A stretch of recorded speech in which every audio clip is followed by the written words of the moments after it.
Imagine waking up every day feeling trapped in a life that is supposed to be filled with love, safety, and connection, but instead is filled with fear, doubt, and endless guilt. You tell yourself it's your fault.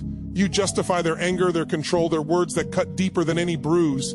You believe that staying is the kind, responsible thing to do, and leaving would make you selfish, cruel, or heartless. But what if everything you've been taught about loyalty, love, and responsibility in this relationship is a lie? What if the very feelings that keep you chained, guilt, fear, and obligation, are not your moral compass but tools designed to keep you small, silent, and trapped? Tonight, I want to show you the truth. I want to pull back the curtain on the emotional training that has convinced you that surviving someone else's chaos is more important than protecting yourself. I want you to see that the courage to choose yourself is not betrayal, it is liberation. The life waiting for you on the other side of fear is not just possible, it is necessary. And it begins the moment you understand why leaving is not the end of love, but the beginning of your freedom. Conditioning of guilt is not something you are born with. It is something that is taught to you over time through repeated emotional experiences that slowly reshape how you see responsibility, love, and self-worth. In an abusive relationship, guilt is used as a training tool, not through one dramatic moment, but through hundreds of small interactions where your feelings are dismissed, your reactions are questioned, and your boundaries are treated as inconveniences. Each time you express hurt and are told you are overreacting, a lesson is planted. Each time you are blamed for their anger, another layer is added. Over time, your mind learns a dangerous equation. Their emotions are your job to manage, and their behavior is somehow your fault. Manipulation works best when it feels subtle. You are not directly told you are responsible at first. Instead, it begins with phrases that sound reasonable, even caring. If you hadn't said that, I wouldn't have reacted this way. You know how I am when I'm stressed. You're the only one who understands me. Slowly, love becomes conditional. Peace becomes something you must earn. Your nervous system adapts to avoid conflict, and guilt becomes the alarm that goes off whenever you think about choosing yourself. This is not weakness. This is conditioning. Your empathy becomes the entry point. Because you care deeply, you are more willing to take responsibility, to reflect, to adjust. The abuser notices this and unconsciously or deliberately leans into it. They reward you when you comply and withdraw affection when you don't. Your brain connects guilt with danger and compliance with safety. Over time, you stop asking whether something is fair and start asking whether it will upset them. That is how responsibility gets distorted. The most powerful part of this conditioning is that it follows you even when the abuse is not happening. You begin to self-police. You feel guilty for thoughts, for needs, for wanting space, for imagining a different life. Even the idea of leaving feels like a moral failure rather than a survival instinct. You are not responding to the present anymore. You are responding to a pattern your brain has memorized. This is why logic alone does not erase the guilt. You can know intellectually that the relationship is harmful and still feel emotionally responsible. Conditioning lives in the nervous system, not just in the mind. It was built through repetition, emotional highs and lows, and the constant message that harmony depends on your sacrifice. When guilt shows up, it is not telling you the truth about who you are. It is replaying what you were trained to believe. Understanding this changes everything. It allows you to stop judging yourself for feeling guilty and start questioning where that guilt came from. It allows you to see that responsibility was slowly transferred onto you without your consent. It helps you realize that wanting to leave is not a betrayal of love, but a response to years of emotional training designed to keep you quiet, compliant, and small. Empathy misuse happens when your ability to feel deeply, understand others, and care sincerely is slowly turned into a tool for your own control. In an abusive relationship, your kindness is not met with mutual respect, it is studied.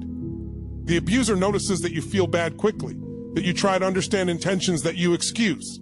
Behavior when someone is hurting. Instead of protecting you, your empathy becomes the doorway through which manipulation enters.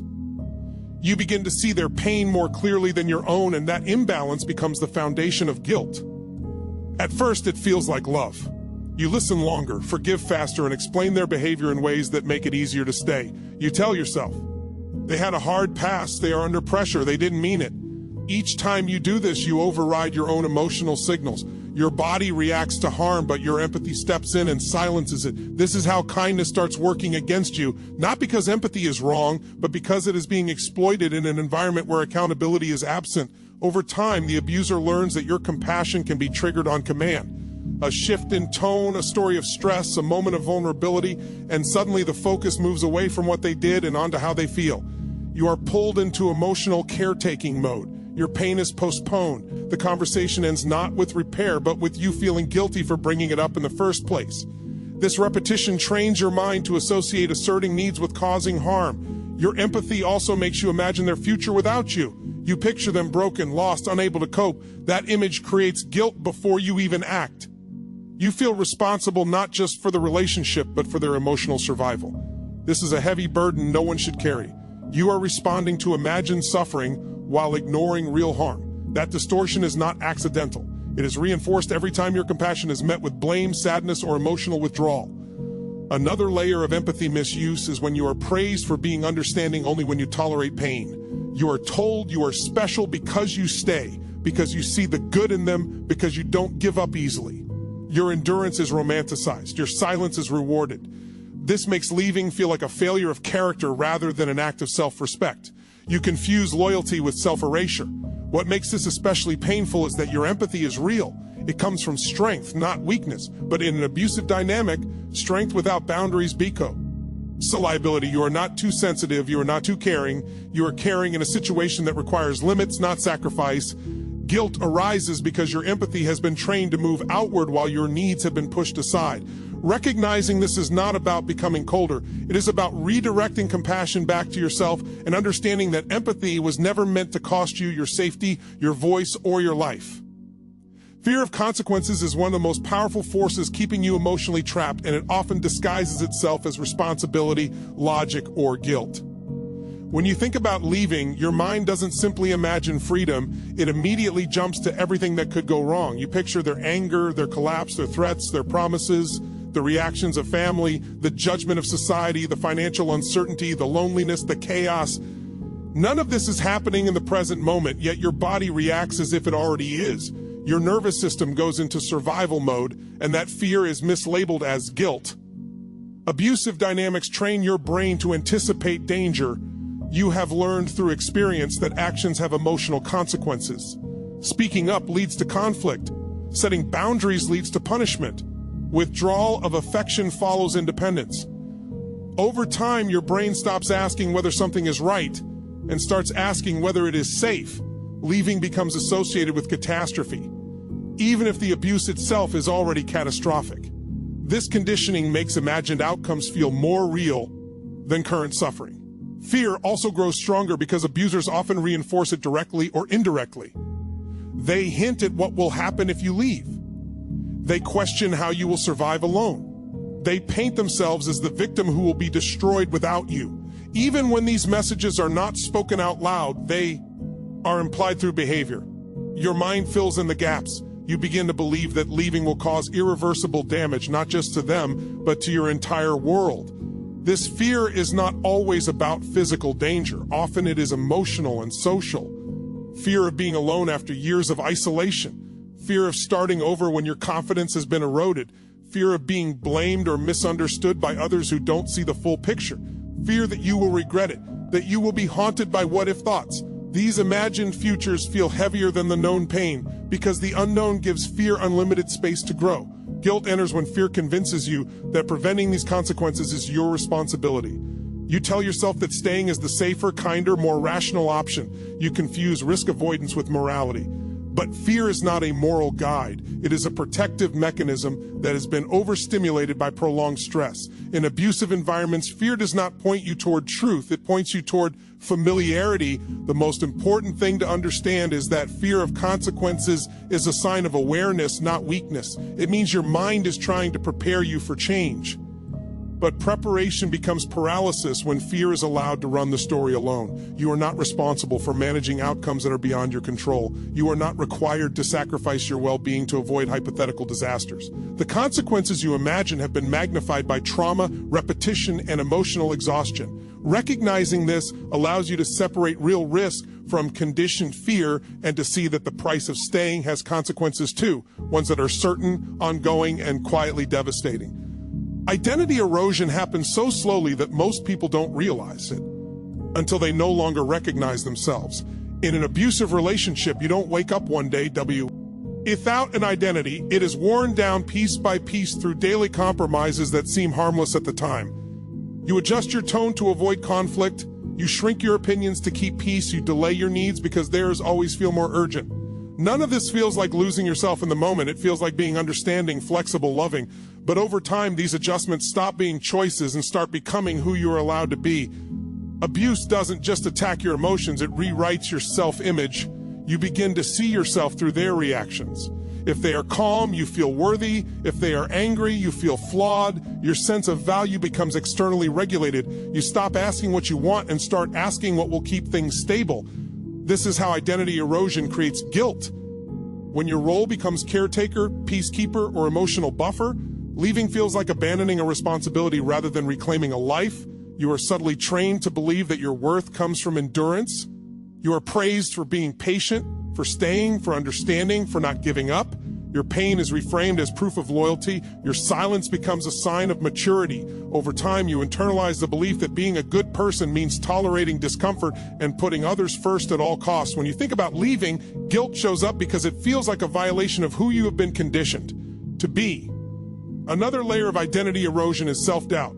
Constant criticism, blame, or dismissal teaches you not to trust your instincts. You question your memory, your perceptions, your emotional responses. When you no longer trust yourself, you cling to the identity that feels safest, the one that keeps the relationship functioning. Leaving threatens that identity. It forces you to face the unknown version of yourself, and that feels terrifying. Your confidence has been systematically dismantled. This is why guilt feels so personal and heavy. It is not just about leaving someone, it is about letting go of a role that once gave you purpose and structure. Even if that role was painful, it was familiar.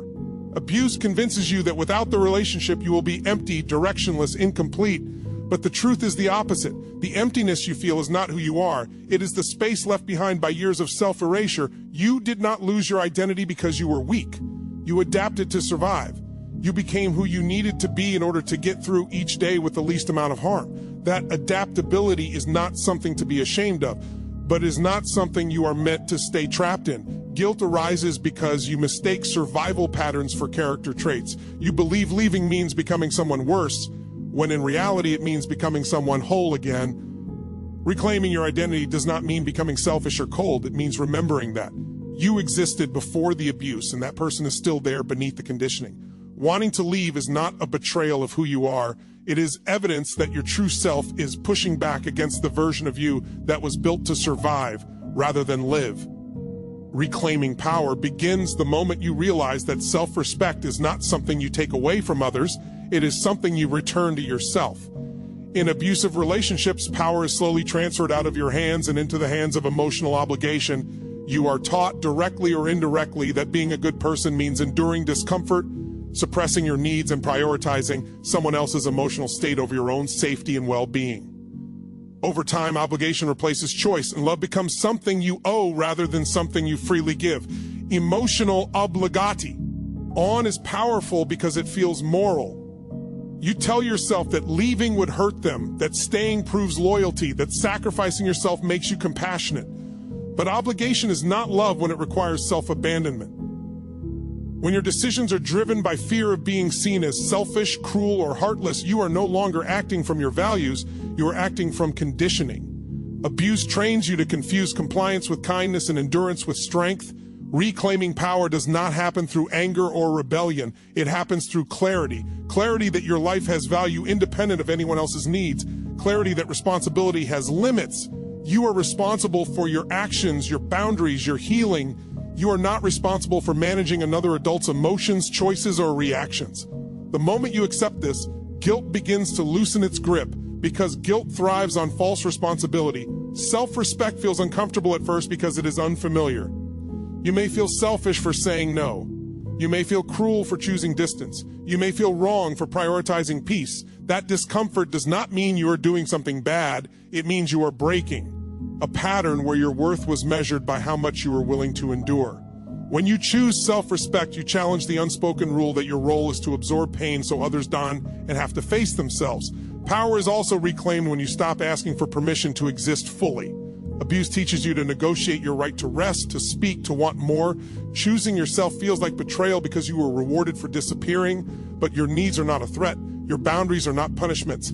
Your decision to leave is not an attack, it is an act of alignment with your survival and dignity. Emotional Obligation keeps you tied to the past version of yourself. W.